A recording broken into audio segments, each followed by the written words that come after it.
You were born in Omaha, is that right? Yes, sir. And your family left Omaha when you were, what, 1 year old? I imagine about a year old. And why did they leave Omaha? Well, to my understanding, the Ku Klux Klan burned down one of their homes in Omaha. This made your family feel very unhappy, I'm sure. Well, insecure, if not unhappy. So you must have a somewhat prejudiced point of view, a personally prejudiced point of view. In other words, you cannot look at this in a broad academic sort of way, really. I think that's incorrect, because despite the fact that that happened in Omaha, and then when we moved to Lansing, Michigan, our home was burned down again. In fact, my father was killed by the Ku Klux Klan.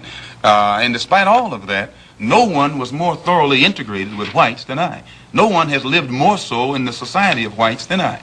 And it was only until I became a Muslim that I ceased living in the society of whites. You say you were thoroughly integrated with the whites, Malcolm. Oh, yes. Do you have white people in your family background? Definitely. Most Negroes in this country have whites in their family background. How are you going to differentiate between the white blood that's in you and the Negro blood that's in you? And you don't mind my using the term Negro because you use this yourself. I use it interchangeably. I know you do. Why do you do that? Well, I use it if it fits the purpose to use it, but I use it against my will. But you used it voluntarily in describing the incident in Los Angeles. Still, I use it against my will. I guess the teachings weren't thoroughly inculcated. No, but when I say to you that the cops in Los Angeles shot down 7 unarmed Negroes, every Negro in the audience knows what I'm talking about. But when I say that they shot 7 Muslims, then a lot of the Negroes don't realize that you're still talking about Negroes. I suppose you said 7 colored people, because you say you used the term colored people. If you said... I don't think I used the word colored on this program. Yes, you did. You did when we started. Not colored. I think so. Black people, I'm sorry. You did say black. Well, we can use black, and that fits everybody. Okay. But, sir, the black... Now, let me get back to another point that you made. You said that you go back home. Now, what do you mean by back home?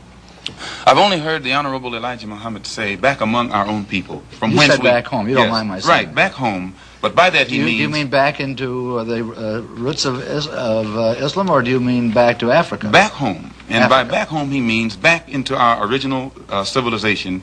And if you study history, the Islamic culture existed in West Africa, but your Central family Africa. Didn't come from an Islamic background originally, did it? I mean, you came from the proud tribes of Africa, which is I think you'll find, sir, that one of the Islamic culture, I agree, there is existed widely in Africa, Central Africa, West Africa. I agree. I've met many people in there. Mr. O'Connor. With regard to that tragedy out there in Los Angeles, I myself refer to it when it happened as the tragic police action, so I am not totally biased. Thank you, sir. Coming from Muhammad Speaks, which is the publication of your cult or your religion, Elijah Muhammad referred to the policemen out there, the white policemen, as devils. He said, "There is no justice here for us black people. There is no future for us nor our children in civilized America." Doesn't that imply that you're going to get out, or that's his wish that you get out?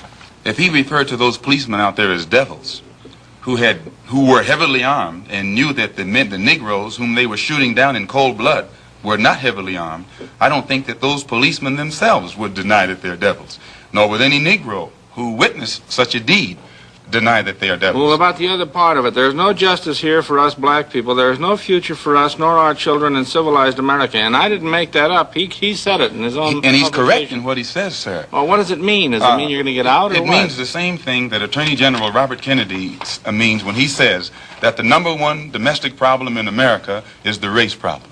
That it is almost impossible to solve it. It's almost impossible to give justice to Negroes.